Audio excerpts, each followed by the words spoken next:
Почитувани колеги пратеници, почитувани граѓани, денес веќе четврти ден расправаме за ребалансот на буџетот за 2019 година. Суштината на секој ребаланс, така и на овој, представува алокација на средствата од еден кон друг буџетски корисник со една и единствена цел за целисходно трошење на народните пари. Со овој ребаланс се алоцираат средствата кои што се наменети за пораст на платите, нови вработувања, подобра инфраструктура, за олесен и поквалитетен систем на здравствена заштита, како и редовна исплата на трансфери како во сферата на социјалата, така и на пензиите. Намалувања постојат кај одредени капитални расходи, кај одредени буџетски корисници заради забавена динамика на реализација, посебно кај оние кои што се кредитирани, односно се финансирани од странски кредитни линии. Важно е институциите во својата работа да покажат одговорно и домаќинско работење. Согласно проекциите при носењето на буџетот за 2019 година, приходите се планирани на 210,5 милиарди денари, а расходите на 228,3 милиарди денари и буџетски дефицит за 2,5% или во номинален износ 17,7 милиарди денари. Конечно е воведен ред во управувањето со јавните финансии и приливите во буџетот овозможија враќање на главниците на кредитите во износ од 9,7 милиарди денари.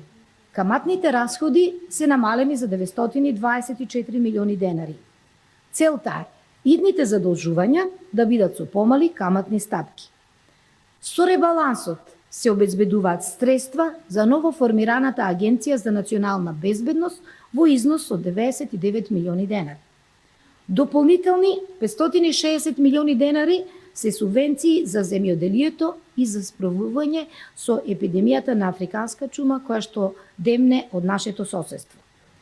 Како една од поважните алокации представуваат 183 милиони денари за колекторски систем за заштита на Охридското езеро согласно препораките на УНЕСКО. Ова представува почетна финансиска инекција за новоформираното јавно предпријатие кој што треба да го менаџира колекторскиот систем.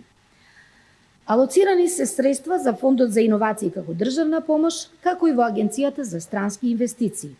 Овие средства се алоцираат на транспарентен начин. Тоа се 3,3 милиони евра за компаниите. Новина оваа година представува проектот Мој ДДВ. Со него, до сега врз основа на скенираните фискални сметки, 166 милиони денари се веќе вратени кај граѓаните. Тоа е една од мерките за сузбивање на сивата економија. Со ребалансот се обезведени дополнителни 200 милиони денари за оперативните мерки за вработување. Со мерката субвенционирање на придонеси за задолжително социјално осигурување за платите, се дава можност на фирмите да ги зголемат платите до 100 евра. За оваа цел, во ребалансот се планирани 400 милиони денари. Со оваа субвенција ќе се зголемат приливите во Фондот за здравствено осигурување и Фондот за пензиско осигурување. Имено, овие задолжителни социјални придонеси нема да бидат само отпишани, туку средствата државата директно ќе ги уплати во двата фондови и на тој начин ќе го појача нивниот бонитет. Во сферата на здравството пак се алоцираат дополнителни 193 милиони денари за ретки болести и 660 милиони денари за здравствена заштита и боледување. И сега во врска со капиталните инвестиции. Тие секогаш, секоја година, во секој буџет биле предмет на ребаланс. Оваа година со ребалансот се кратат 13% од планираните капитални инвестиции, односно 25 милиарди 971 денар, односно 420 милиони денари. 420 милиони евра. Намалувањето е од 420 на 370 милиони евра, односно некаде околу 53 милиони евра има кратење во делот на капиталните инвестиции. Кога направиме споредба со претходните години, сме имале искуство кога и успешни години, како што е 2012 година, капиталните инвестиции со ребалансот на буџетот се кратени за 21%.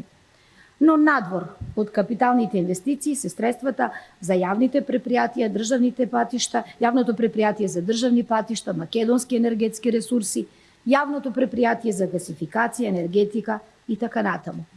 Причината зошто овие инвестиции се кратат е заради слабата реализација, заради тоа што дел од фирмите кои што биле изведувачи банкротирале и постои повлекување на банкарската гаранција, заради отсуство на готови проекти од страна на општините и неможност да се реализираат проектите до крајот на годината. Имено, во ова е ситуација со клиничката болница во Штип заради поништување на тендерот од страна на Бетон. До крајот на годината не може да се реализира и проектот за Мајка Тереза универзитетот или пак да се делницата Демиркапија Смоквица, средствата кои што беа предвидени оваа година со буџетот се исплатени минатата година. Со мерките кои што беа преземени во изминатиот период, бројот на вработени лица првиот квартал 2019 во споредба со 2018 првиот квартал е зголемен за 5,3% или 39.500 нововработени. Важно е да се спомене дека во нововработените има најголем број во преработувачката индустрија, во транспортната и информатичко-комуникацијската дејност. Со овие параметри, невработеноста во државата падна на рекордни 17,5%. Просечната нето плата во првиот квартал на 2019 година е повисока за 3,5% во однос на првиот квартал во 2018 година. И сега, како и секоја расправа за буџет, јас ќе говорам за сферите кои што во овој законодавен дом ги следам, а тоа е сферата на здравството и труд и социјална политика. Со буџетот на Министерството за здравство имаме зголемување за 4,2 милиони евра, говорам за основниот буџет, од планираните 80,7 милиони евра. Зголемувањата се наоѓаат во следните програми. За објаснување на граѓаните би сакала да кажам дека во здравството постојат буџет на Министерство за здравство и буџетот на Фондот за здравствено осигурување. Буџетот на Министерството за здравство ги вклучува превентивните програми и одделни програми кои што фаќаат лекување како што се ретките болести, болести на зависност и така натаму. Додека Фондот за здравствено осигурување со својот буџет ги исплаќа услугите на јавните здравствени установи и сите здравствени установи кои што влегуваат во мрежата на здравствени установи во државата.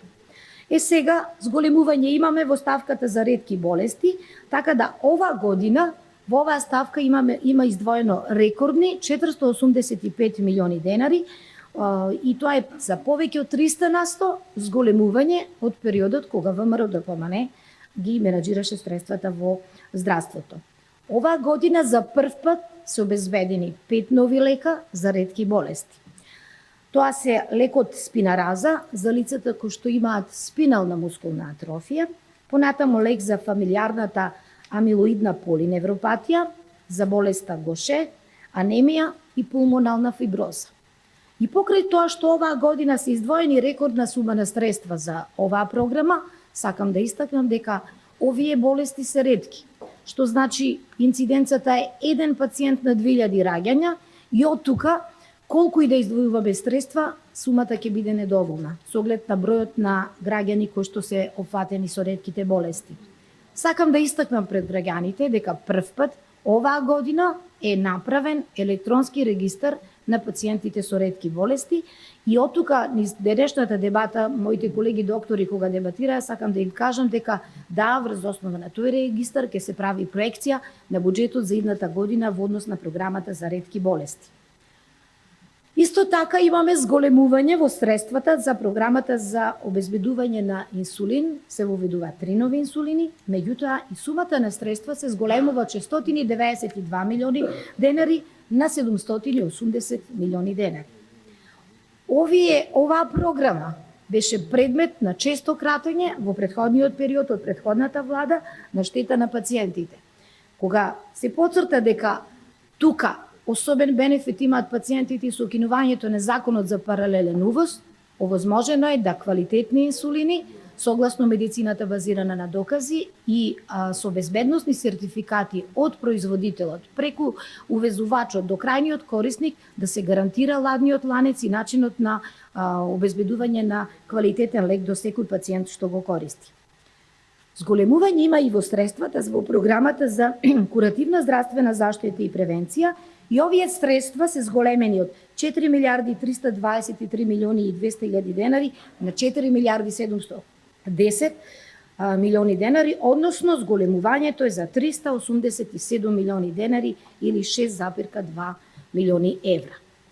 Во програмата за реконструкција на јавните здравствени установи има зголемување од 136 милиони денари на 178 милиони денари, односно 48 милиони денари е поголема ставката на средства во програмата за реконструкција на јавни здравствени установи.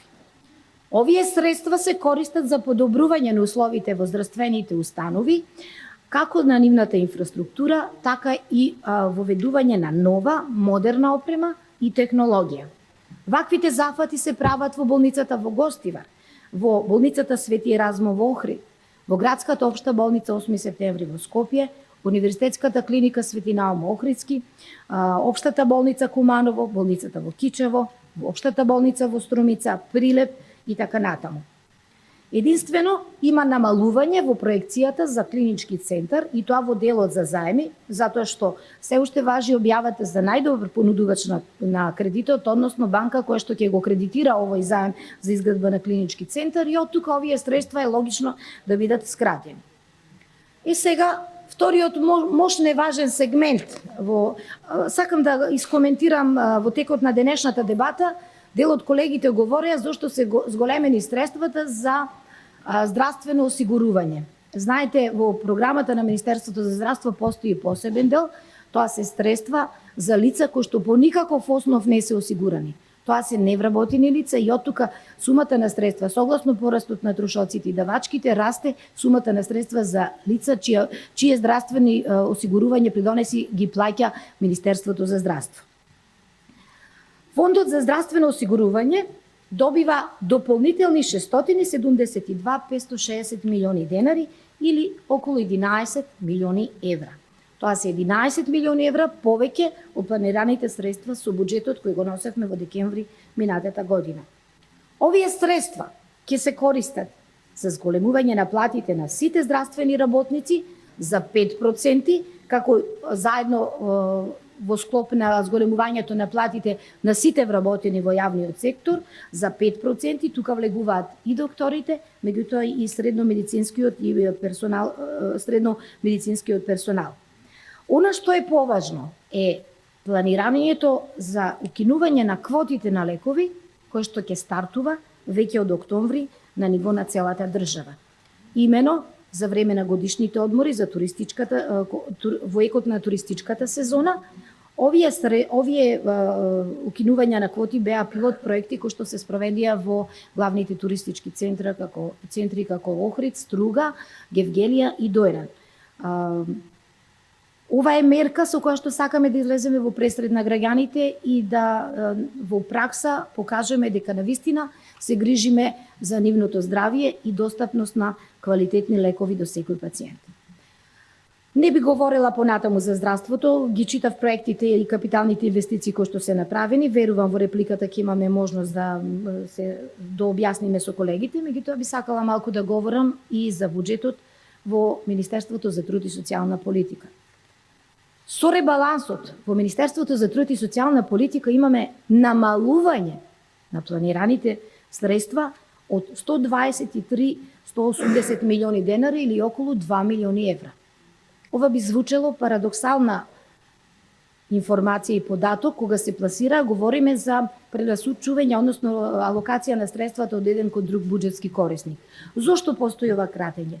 Затоа што, согласно планираниот буџет за 2019 година, беше предвидено да социјалните трансфери кои што ќе се прават врз основа на новиот закон за социјална заштита почнат да се исплаќаат во јануари. Меѓутоа, бидејќи законот е донесен дури на крајот од мај, исплатата почна во јуни, од тука е кратењето на овие средства во буџетот на Министерството за труд и социјална политика.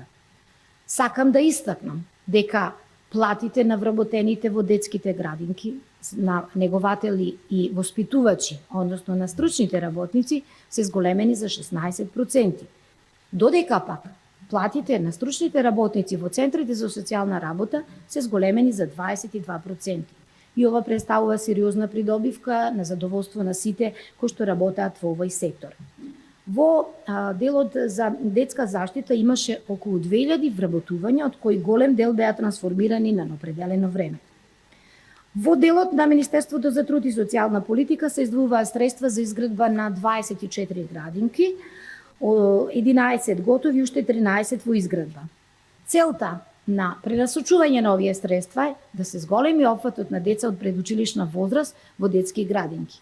Имено, нашиот таргет во 4-годишното владење да 50% од децата во предучилишна возраст бидат сместени во градинки на секој ниво на територијата на државата каде што живеат, иако европскиот просек е повеќе од 90%.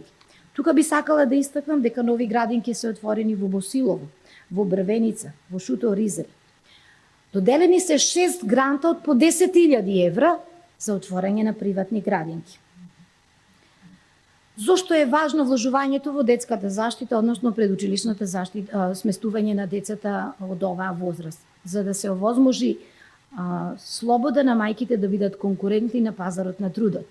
Во дел од градинките во град Скопје постои флексибилно работно време, што дополнително им овозможува на мајките да можат да се вратат на својата професија.